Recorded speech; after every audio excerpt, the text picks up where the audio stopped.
Approximately 1 in every 59 children are born with autism. Albert Einstein. Dr. Einstein had no speech until age 3. Steve Jobs, he was a loner. He brought snakes to school. Leonardo da Vinci. This man was far advanced on the autism spectrum. I'm not naughty. I'm autistic. And I just get too much information. Do you think being autistic can limit one's ability to be successful in doing what he or she wants?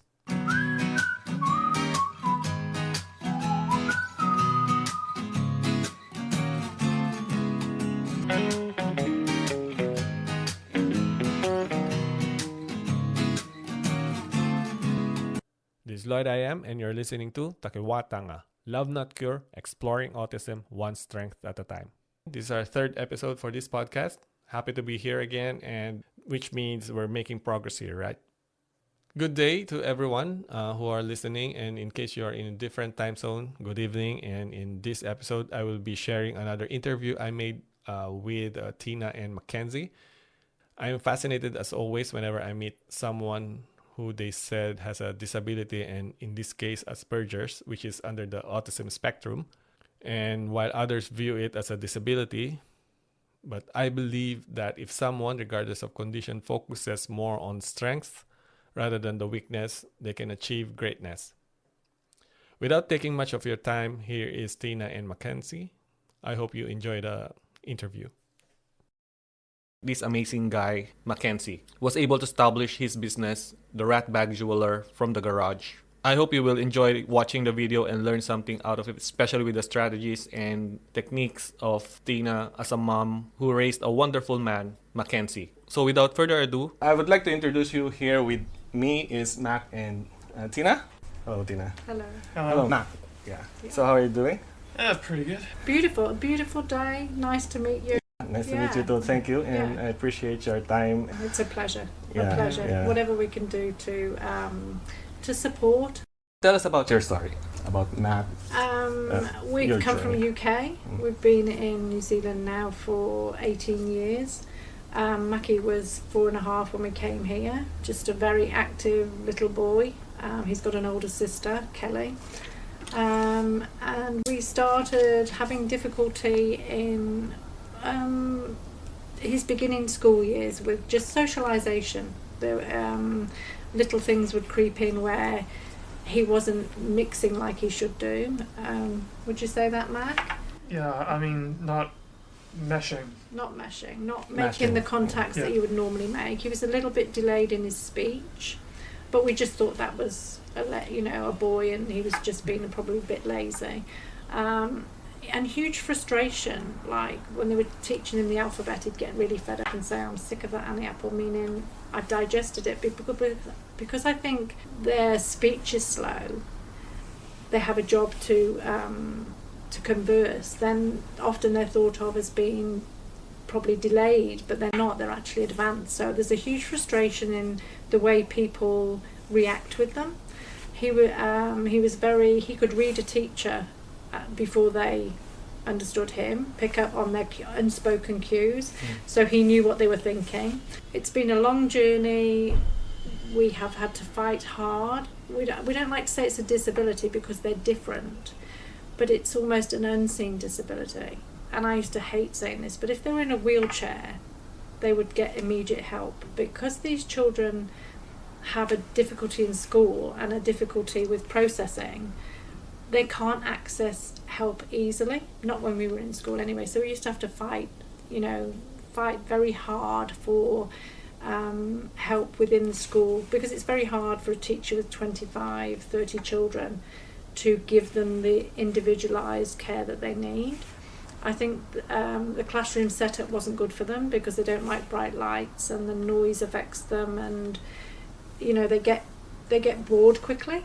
Comments like, when he was little, how did you get him in a normal school? And you don't want a label for these children, but without the label, it's a bit like the chicken and the egg. You can't get the specialised help they need. And met some amazing individuals that have helped him. His one-to-ones have been incredible. If you get the right people and the right teachers, these kids can just reach for the stars. So he's had some amazing one-to-ones, and without them, I wouldn't have made it. You know, Mac wouldn't have got through. And a couple of really good teachers that have, been behind him. You know, if they're behind these kids and they understand them, then they have more opportunity. Yeah. You know, more help, more understanding. And I think the more they are accepted and relaxed they feel in their environment, the more they try. So more of like someone is behind their back, supporting them in all aspects. Yeah. Yeah. I mean, we had a wonderful headmaster that when he went to intermediate gave Mac his office until he was brave enough to come and be with the classroom. And he was a headmaster, Maori headmaster, who said, Mac walks to the beat of his own drum, and as long as he's walking to the beat of it, meaning as long as he's allowed to be who he is, we have no problems. It's when they're treated as different, you have the problem. How's Mac in terms of growing up at home? Like, how's the support from family, relatives? Yeah. What would you say, Mac? They've been like supporting me non-stop. Like, Your sister's your biggest advocate. yeah, I Kelly. mean, all of my life basically just giving me that support really helped me. You know, there were times that I was just like sad that I didn't really get along with my peers and all that sort of stuff. Like, there have been emotional times throughout my life. I mean, of course, there will be for people like me. You got there. I got there. I got there in the end. I mean, look at me now. I mean, I'm alive. Kelly's 28. She's a trained nurse now, and she is his biggest critic.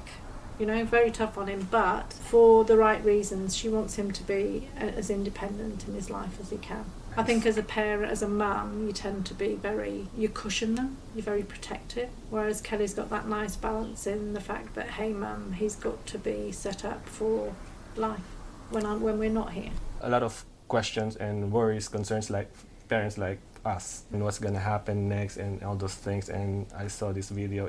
This parent is so worried about what's gonna happen to her son. She don't wanna put all the responsibilities to the siblings. Yes. Because it's not. It's huge. It's huge. I think that's the biggest thing for Kelly is that because there's only the two of them and we're a small unit because we have emigrated to New Zealand. Yes, we've got friends, but it's not family. What will be will be. And I think as long as they get the support and the love, and you give them as much information and set them up as well as you can, I think you have to believe that they're pretty smart. And I know that he would be fine. I truly believe these children are here for a reason. You know, they bring change. They are non-judgmental. They accept people, which is, I wish it would be reciprocal, for who they are, you know? And I think that is how humanity should be. Yeah, spot on. And to look for their strengths, not their weak. We're so busy worrying about what they can't do instead of seeing them for who they are. We look for always in special needs, what's wrong with them, you know? Always what's wrong, what are they not doing? But how about, hey, look what they can do. You know, they think outside of the square. We worry as parents, but I think we should speak proud and loud about these children, fight their corner, try and change public opinion. Humanity's got to come through. You know, we've got to start caring about one another, we've got to accept one another. And I agree with that. Yeah, as we were talking about, a lot of successful people we know them. I mean, like, they're always on camera, and then we wouldn't know that they are on the spectrum, but yeah. And in my opinion about the spectrum, we are all in the spectrum actually. We are. We are. Yeah. We're just like fancy of like separating ourselves from others, which I think there's a problem with that because when we tend to separate us, we tend to divide ourselves. Like, we should be working together. We should. Yeah. I think media, the way I worry about children, they've all got to look a certain way, they've all got to dress, you know. Where is the difference? Where's the individuality? Yeah. We've all got to look like this, and we've all got to have the same hairdo and labels, and what a boring world. What a boring world. You know, where are the individuals that bring about excitement and change? And Matt loved lockdown because we were all together as a family. Yeah. You know, and this brought about the business. So it was an amazing time for us, you know. Yeah, and then we met Sarah, and it was like we were off. But it was lovely because it gave Mac a platform to say, and we asked his permission, because we don't want to give him a label, but if he can help one parent, just one, then to me, you can't buy that. Yeah, that's a huge difference. So that's one of the reasons why me and my wife is also putting this up as well. If we can get even just the tiniest information out of a parent, experienced parent like you, and give that person an idea as well, and it worked, I think that will make a huge difference for that parent and family. I think we've got to, you know, start and realise that we're all different, and we need to be kind to one another, especially people who are we call different. I mean, they would say that we're different. You know, who's normal? I'd have to say, who is the normal one? We say that Mac is the most normal in our family. You know? That's right. He's got it together. Mac looks at... When I was talking with my wife, and we were talking about my son, the youngest, we went to a GP, and the GP also gave us an information like he might be in the spectrum. The GP did mention that the spectrum, the normal spectrum is kind of wide, and very wide. I told my wife, "What's normal?" I mean, I never signed up for a criteria of a normal person. And then when you gave birth, no one from the nurse unit asked me to sign like this should be the normal behavior. That's my concern. I mean, like we keep on labeling on what's normal and what's not. Because it's bad enough being told your child is different. It's even worse when you've got to go to these people and shout, scream to get what you want. It's like, are you really going to put me through that? So then you have, they've got to have a label, which you don't want to give them a label, but you can't get the help without the label. Then you have group special education who work separately.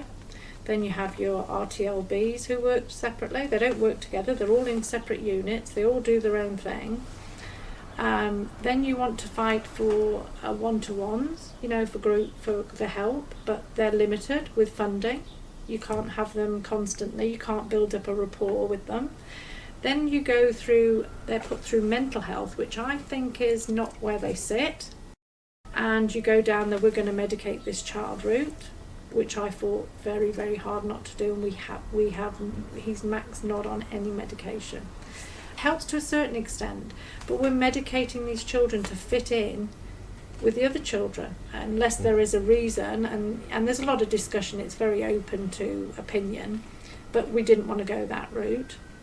So it's very fragmented. I got frustrated because the system's fragmented. They gave us 6 different psychiatrists, and I remember standing up on Lake Tabor in a boat to the hospital screaming at the top of my voice that because there's no continuity of care. I don't see how, you know, we keep getting different people. You want continuity of care. You want somebody who can follow the plan through and know the child without you having to keep repeating numerous times about their history until you could scream.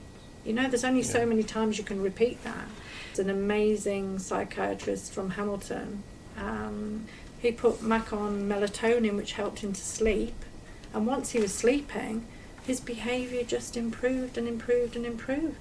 We hit speed bumps occasionally, didn't we, Mac? But on the whole, he got his level 2 NCEA. By hook or by crook, he got it. Wow. Which was like, that was huge.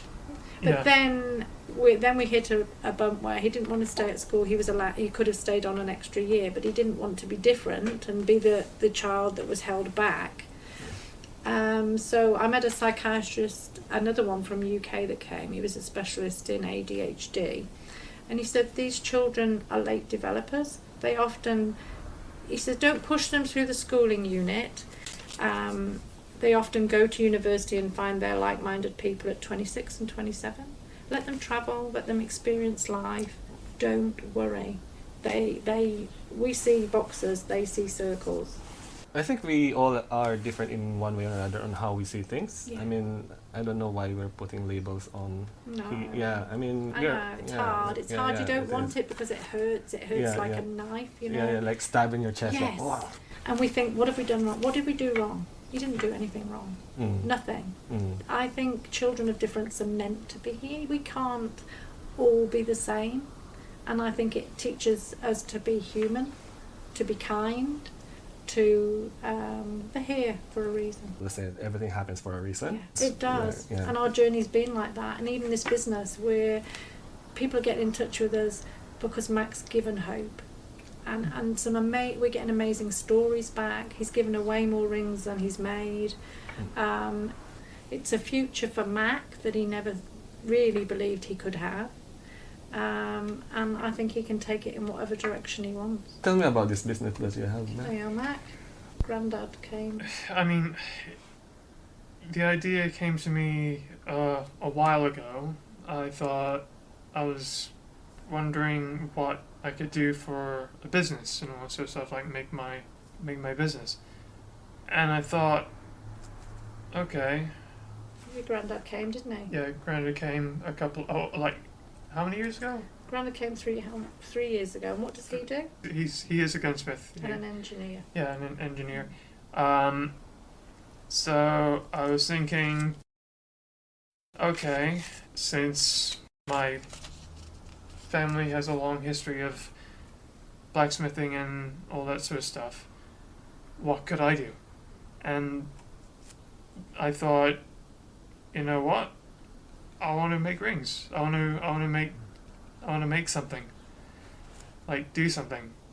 And this is where I'm making these. So Grandad's a gunsmith, so they came up with, well, we've got lots of bullets, we've got shells. Kelly, the daughter, had bought a bullet ring a long time ago and has worn it. And so between Kelly, Grandad, who's got the aptitude for silversmithing, handed it on to Mackenzie. They're in a tiny garage, bless them both. Dad's got a big CNC lathe, very clever, 81, amazing mind, wonderful Grandad, and has passed on this art. And to Mac, who is into heritage, wow, it clicked. You know, you've got to have something that clicks their imagination. Yeah. And his ancestry, he's big into ancestry, and we've trailed it back about 1500s, and it's blacksmiths, silversmiths, blacksmith, you know, like that all the way through. So, and Kelly's an arty, even though she's a nurse, creative. So she's running the Facebook and the Instagram for him, and she's quick, you know. Whereas Mac is not into all that. He'll do the rings, but she deals with that side. So how long can you make one ring? I'm just curious. It takes a little while. These there, good day. There's a lot of process to the little ring. Yeah. And then he's doing the coins as well, so it depends. That's a Tiki coin. So we're getting a lot of, he's getting a lot of people that are sending special coins. So we're entrusted with these coins that, you know, he's got to cherish and work with. But the stories are amazing behind the coins, and they can take him a bit longer. They're amazing because they grow to understand the world, not the world understand them. So it's like having the 2 languages. You know, they've got to understand, and a lot of them won't pick up facial expression. We were lucky with Mackie does, but a lot of them don't. So it's hard for them because facial expressions are a big part of communication, and that's where they struggle. And they're very direct, so that we've upset a few people and nearly had a few skirmishes with adults. Yeah. You know, when he was little, it'd be woof. It's awareness. I think Autism New Zealand are doing a good job, but I think that the education system is fragmented. I think they say they've not got funds, but to me, I think group special ed, RTLB, they should all be under one roof. There shouldn't be the separate groups. You shouldn't have to keep going to all these different places. It frustrates me because I think New Zealand's very small. I think it could be more centralised. I think they could pull together and use their resources to better effect. So that could be something that needs to be driven. Yeah. But She's back. also, You're back. there's something I'd like to tell you. There was this myth of Pandora's box. When she opened that box, all this bad stuff came out. But there was one little tiny thing that was left inside, and that was hope. That was the last bit of mischief because when I make these rings, they're not just a ring. They're just a piece of hope that I can give to people. I've learned throughout my life that I can block that out. So I know what the effect of bullying is, and I've been bullied multiple times. But the one thing that I've learned is that I don't have to take that. You've And got now, to. and now I'm here. I mean, You're getting there, aren't you? yeah, I'm here. Maybe just for a final information, do you have any advice? They're that you all could- different. That's Yeah. the problem. They're like shifting sand. There's not one of them the same. And that is the problem, I suppose, for the care they get or for the help they get. Do your own research and study. You have to put a bit of effort in because you don't expect help. You have to fight for help. That's why I wish the system was different. But I think at the end of the day, we get very worked up and we tend to blame ourselves. I would just say, have a glass of wine, breathe, and they're special kids. Always look for the positive.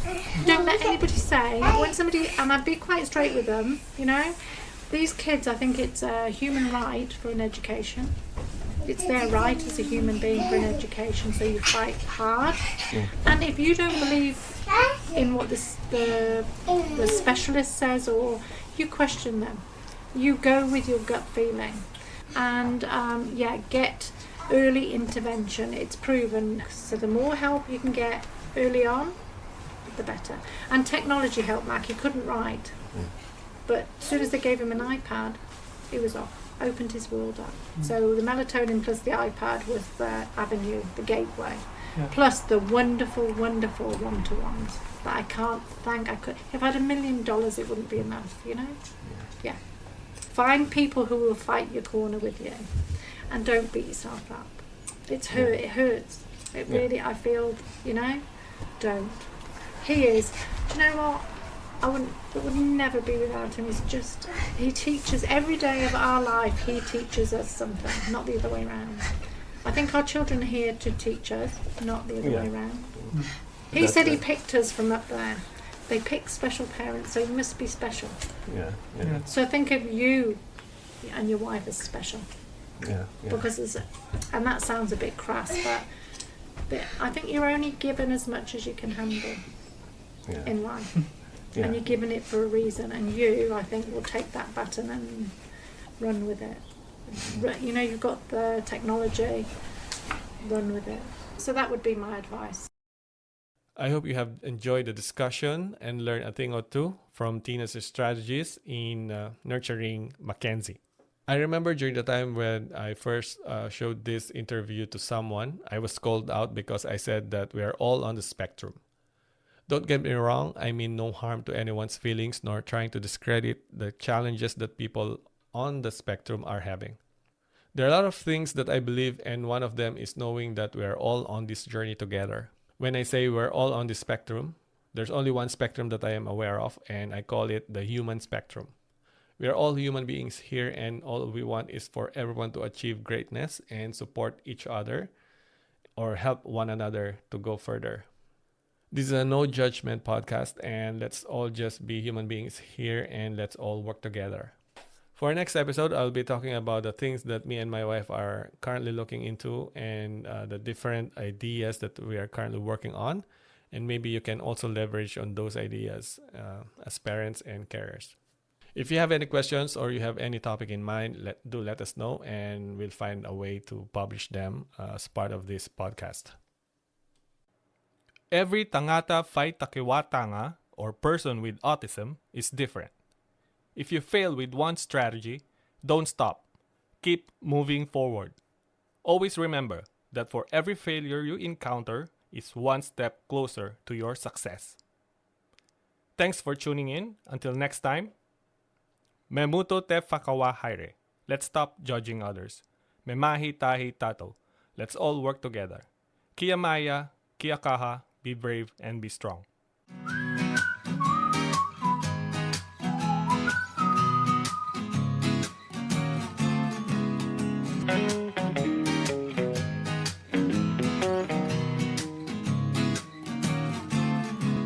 Please don't forget to like and share so others can also find us. Thank you.